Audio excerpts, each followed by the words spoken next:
Comment est ton langage? C'est Corentin de Je peux pas, je suis chrétien et aujourd'hui on va parler de ce qui sort de ta bouche. Est-ce qu'un chrétien, ça doit faire attention à son langage? Parce que moi, quand je suis arrivé dans l'église, disons que j'étais pas vraiment un poète à l'oral. Et suivant les personnes avec qui j'étais, je pouvais carrément avoir une insulte ou un wesh à quasiment toutes les phrases. Jusqu'au jour où une personne de mon église est venue me voir par rapport à mon langage. Il m'a parlé on a parlé du verset en Éphésiens 4,29 qui dit que qu'aucune parole malsaine ne sorte de votre bouche. Et d'ailleurs, il faut arrêter avec ce concept dans les églises où on ne peut pas, où faut pas se dire les choses parce qu'on est chrétien, où on n'a pas le droit de se reprendre entre frères et sœurs. Parce qu'au final, si cette personne n'était jamais venue me voir, en fait, j'aurais jamais pu me remettre en question et j'aurais même jamais pu comprendre qu'il y avait un problème dans mon langage. Donc je pense qu'on peut quand même se dire les choses avec douceur et bienveillance. Donc moi, quand elle me dit ça, avec le verset biblique, c'est venu un peu me chercher. Parce que si je me dis chrétien, c'est vrai que je dois obéir à la parole au final. Ok, donc là la Bible, elle dit qu'il faut faire attention à son langage. Maintenant, comment on fait? La première astuce, c'est d'adopter cette mentalité, je peux pas, je suis chrétien.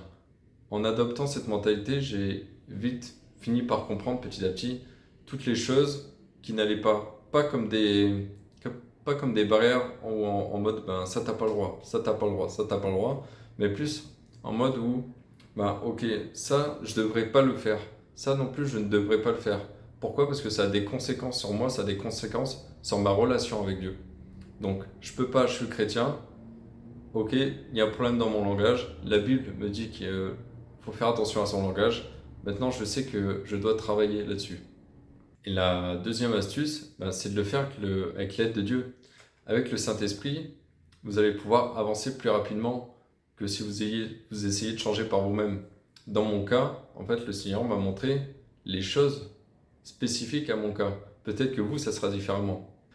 Et là, je vais surtout donc parler de mon cas, de ce que j'ai reçu et des conseils que j'ai donnés à d'autres.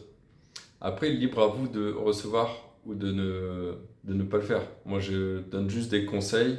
Après, c'est à vous de voir si vous voulez les appliquer ou pas. Sachant que, comme je le disais, peut-être que le Saint-Esprit vous demandera de le faire d'une autre façon. Dans ce cas-là, soyez plutôt à l'écoute du Saint-Esprit plutôt que ce que je vais dire. Dans mon cas, personnellement, le Seigneur m'a montré qu'il fallait d'abord que je change l'extérieur avant de changer l'intérieur. C'est-à-dire, il m'a montré que je devais d'abord mettre un terme aux mauvaises influences toxiques qui avaient une influence sur moi avant de chercher à me changer moi-même. Par exemple, j'avais beaucoup d'amis qui étaient vulgaires, où on se disait bonjour, salut, insulte, comment ça va, insulte. Vraiment, quand j'avais cette attitude d'avoir une insulte à chaque phrase avec eux, c'est parce qu'eux-mêmes avaient cette attitude envers moi. Donc il m'a montré en fait les éléments extérieurs qui avaient une influence sur mon langage. Donc premièrement, il va falloir accepter de faire le tri dans son entourage. Pour mon cas, c'était dans les amitiés. J'ai dû, pour certaines amitiés, mettre un terme à l'amitié. Je leur ai fait part que je voulais plus qu'on se parle de cette manière. Ils ont refusé. Ils n'ont pas voulu respecter mon choix. Et ils ont le droit au final. Moi, je ne leur impose rien. Mais il faut comprendre aussi une chose que, en adoptant la mentalité je ne peux pas, je suis chrétien, et c'est aussi dans le mode, en fait, moi je veux me rapprocher de Dieu. Donc si toi tu m'éloignes de Dieu, dans ce cas-là, c'est moi qui vais m'éloigner de toi. Et quand j'ai fait part de cette chose avec ses amis qu'ils ne veulent pas changer de langage, et au bout d'un moment, je suis obligé de prendre la distance parce qu'on n'est plus compatible. Et je peux comprendre que ça peut être plus difficile quand ça concerne la famille ou le travail, parce qu'au final, c'est pas quelque chose qu'on choisit, surtout au niveau familial. Et c'est pour ça que je vous conseille vraiment de le faire avec le Saint-Esprit, car ce genre de sujet où c'est vraiment délicat, où si c'est votre famille qui vous éloigne de Dieu, je vous conseille vraiment de vous rapprocher de Dieu pour savoir quelle est la meilleure option à faire, quelles sont les meilleures paroles à avoir. Et deuxièmement, j'ai aussi dû faire le tri par rapport aux choses que j'écoutais et que je regardais.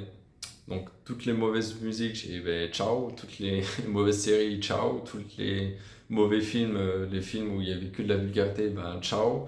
les animés, les mangas, les jeux vidéo avec beaucoup de vulgarité, bah, c'est pareil, ciao, j'ai dû faire vraiment du ciao. Et troisièmement, ben, en fait, c'est plus facile d'agir à l'intérieur quand on n'a plus toutes ces influences à l'extérieur.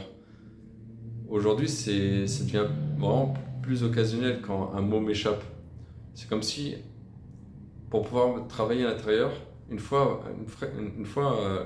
fait d'avoir mis un terme aux influences extérieures, c'est comme si j'avais moi-même repris le pouvoir sur mes paroles, le contrôle de mes paroles et de mon langage.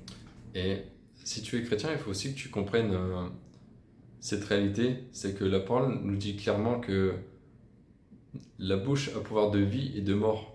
Donc on doit savoir maîtriser notre langage, on doit aussi avoir le contrôle de ce qu'on dit et pas être sous influence extérieure par rapport à ce qu'on pourrait dire.